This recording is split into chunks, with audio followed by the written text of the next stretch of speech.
Selama 2 dekade ke belakang, Liverpool telah mengalami banyak sekali hal. Dari musim juara tak terlupakan, sampai akhirnya harus lenyap karena kekuatan yang diharapkan tak lagi datang. Tepat setelah menjuarai kompetisi Liga Champions Eropa secara dramatis, plus kembali lagi ke partai final 2 tahun setelahnya, eksistensi Liverpool sebagai salah satu tim besar mulai dipertanyakan. Pada musim 2008-2009, mereka memang nyaris keluar sebagai juara. Akan tetapi setelahnya, cerita yang diterima para penggemar sungguh jauh berbeda. Perlahan tapi pasti, Liverpool terus meninggalkan singgasananya. Mereka lebih sering jadi bahan guyonan ketimbang dipuja karena prestasi yang didapatkan. Beruntung, dalam setidaknya 5 tahun kebelakang, Liverpool telah kembali ke jalan yang benar. Minimal posisi 4 besar mereka dapatkan. Malah pada musim 2019-2020, klub bermarkas di Stadion Anfield berhasil merengkuh trofi Liga Premier Inggris pertama sepanjang sejarah. Di kejuaraan Eropa mereka juga berhasil kembalikan kejayaan ketika pada 2018-2019, klub senegara berhasil ditaklukkan di partai final. Melihat perjuangan yang dilakukan hingga berujung pada kejayaan yang kembali didapat, apa yang sebenarnya dilakukan Liverpool untuk mencapai itu semua?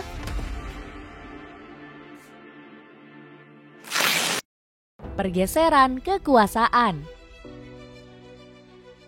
Dimulai pada tahun 2007, klub resmi diakuisisi oleh George Gillett dan Tom Hicks.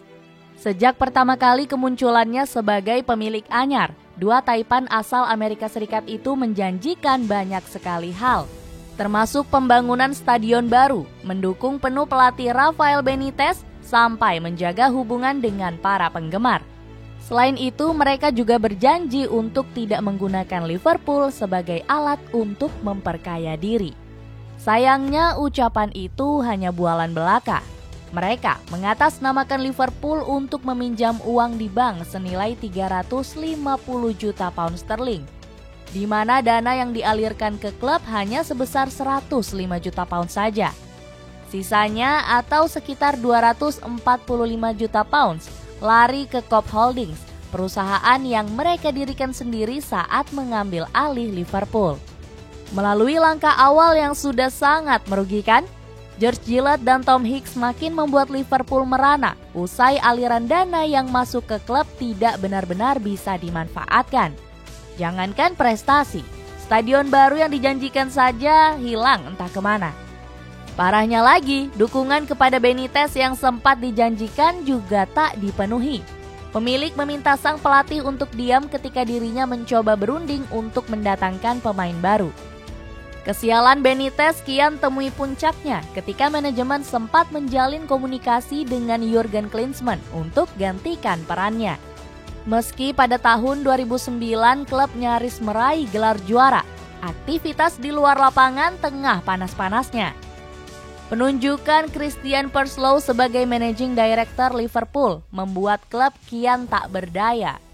Utang tak bisa diurus, pendapatan tak alami peningkatan, sampai langkah yang paling membuat penggemar marah adalah dengan menjual Xabi Alonso dan Arbeloa untuk digantikan Alberto Aquilani dan Glenn Johnson. Akhir dari kejatuhan George Gillett dan Tom Hicks kemudian ditandai dengan penunjukan Roy Hodgson sebagai pengganti Rafael Benitez. Prestasi Liverpool jeblok dan memaksa supporter meminta pergantian kepemimpinan. Di tahun 2010, sebuah perusahaan bernama Fenway Sports Group atau FSG mengakuisisi Liverpool seharga 300 juta pounds. FSG yang berada di bawah kepemimpinan John William Henry pun mendapati bahwa mereka harus memulai segalanya dengan berat, termasuk melunasi hutang yang menumpuk dan memikirkan cara untuk bangkitkan Liverpool. Moneyball dan peran penting Michael Edwards. Langkah pertama yang dilakukan FSG untuk membenahi Liverpool adalah dengan menunjuk legenda Kenny Dalglish sebagai pelatih untuk gantikan Roy Hodgson. Di bawah arahan Kenny Dalglish, perjalanan Liverpool terlihat lebih stabil dan cenderung membaik. Namun memang untuk urusan beli pemain, FSG terbilang masih belum maksimal. Manajemen kemudian mengutus nama Tom Werner dan Mike Garden untuk memimpin arah pembenahan klub, di mana dari dua nama tersebut muncul sosok-sosok berpengaruh lainnya, seperti Damien Comolli, Michael Edwards, Barry Hunter, sampai Ian Graham. Lalu dari Kenny Dalglish, manajemen juga menunjuk Brendan Rodgers sebagai pengganti. Dalam upaya peningkatan di sektor perekrutan pemain, pemilik Liverpool bercita-cita menerapkan Moneyball untuk meraih kesuksesan. Moneyball seperti diutarakan Michael Lewis dalam Moneyball The Art of Winning an Unfair Game adalah sebuah konsep yang sempat mengguncang dunia bisbol Amerika Serikat. Pertama kali diterapkan Billy Beane, manajer Oakland Athletics.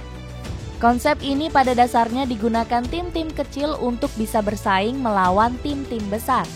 Caranya adalah lewat hitung-hitungan statistik, di mana mereka kemudian bisa mendatangkan pemain-pemain potensial dengan harga murah.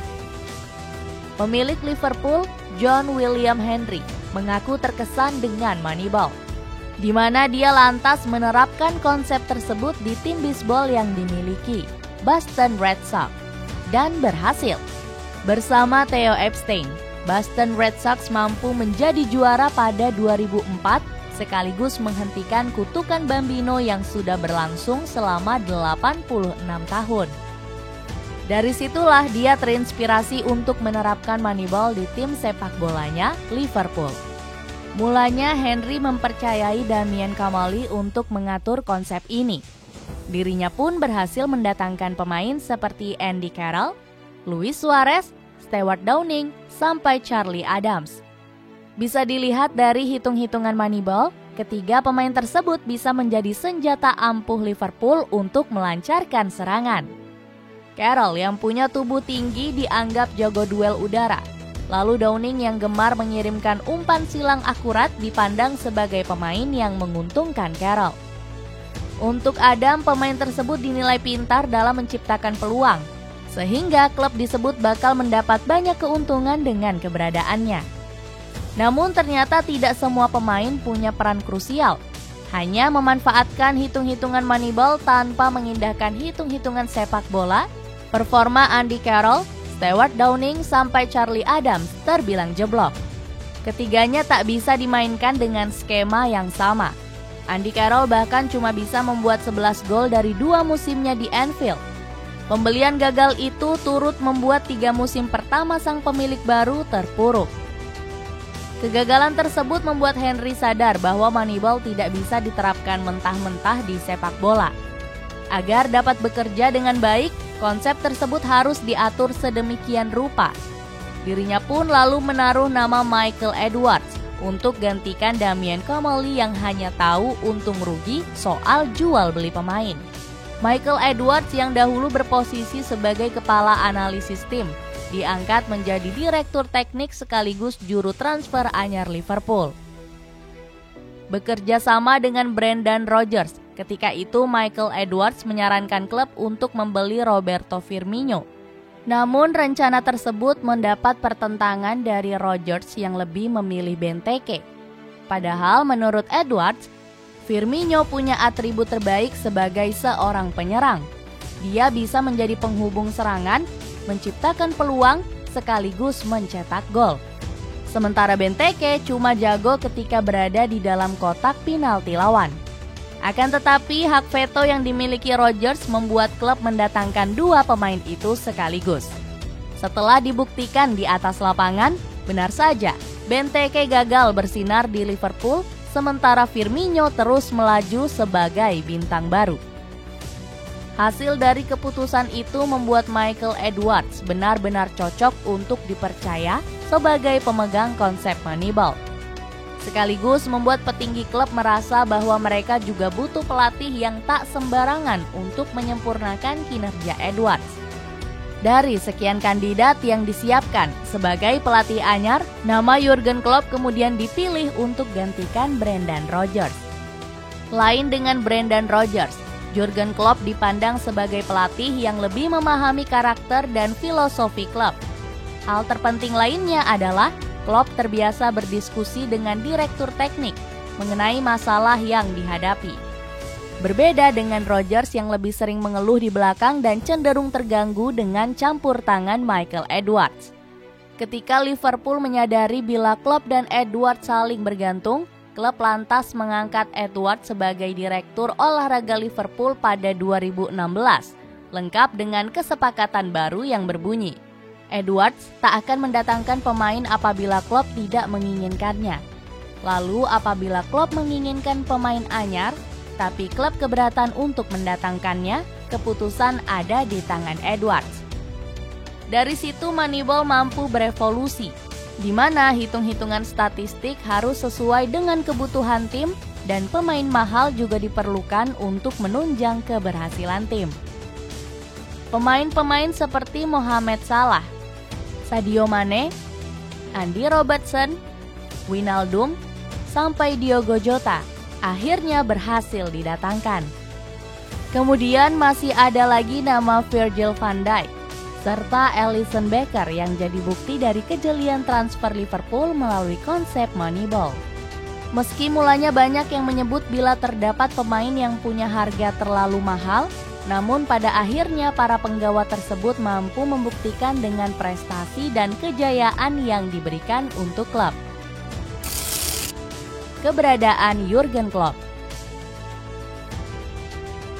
Setelah semua pemain yang dibutuhkan berhasil didatangkan, maka kunci selanjutnya adalah memanfaatkannya dengan baik. Di sini, peran Jurgen Klopp jadi yang paling krusial mengingat dirinya adalah nahkoda klub. Sejak pertama kali kedatangannya ke klub, Jurgen Klopp sudah menanamkan sikap optimisme tinggi. Dia bahkan siap dipecat dan rela melatih klub di Liga Amatir bila gagal mempersembahkan gelar untuk Liverpool dalam kurun waktu 4 musim. Perangai Jurgen Klopp yang sangat ekspresif dan mudah bergurau memberi kenyamanan tersendiri bagi sebagian besar skuad Liverpool. Sang pelatih juga seringkali memberi motivasi kepada setiap pemain untuk tampilkan performa terbaik. Dalam meramu skuad yang diinginkan, Klopp tak ragu membuang pemain yang tak dibutuhkan seperti Christian Benteke, Lucas Leiva, Mamadou Sakho, sampai bintang sekaliber Philippe Coutinho. Ketika sang pelatih memilih untuk tidak mencari pengganti Coutinho, dia kemudian merevolusi taktiknya untuk bermain tanpa playmaker.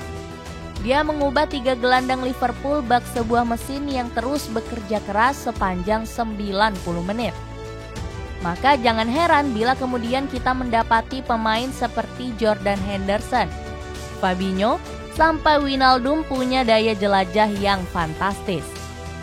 Ketiga pemain itu mampu bekerja dengan baik saat membantu pertahanan maupun mengatur serangan.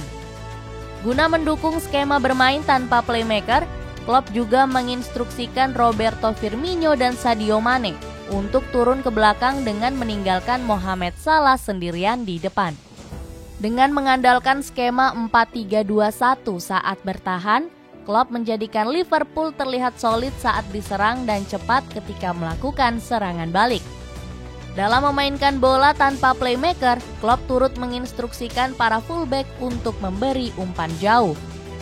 Taktik dengan mengandalkan umpan jauh yang sejatinya tak hanya dikuasai para fullback, plus solidnya peran lini tengah membuat Klopp mampu persembahkan trofi Liga Inggris untuk Liverpool tanpa peran seorang playmaker. Penunjukan Jurgen Klopp sebagai juru latih Liverpool memang tidak mengecewakan. Klub mampu kembali temukan status sebagai penantang gelar dan berpotensi meraih banyak lagi prestasi di beberapa tahun ke depan.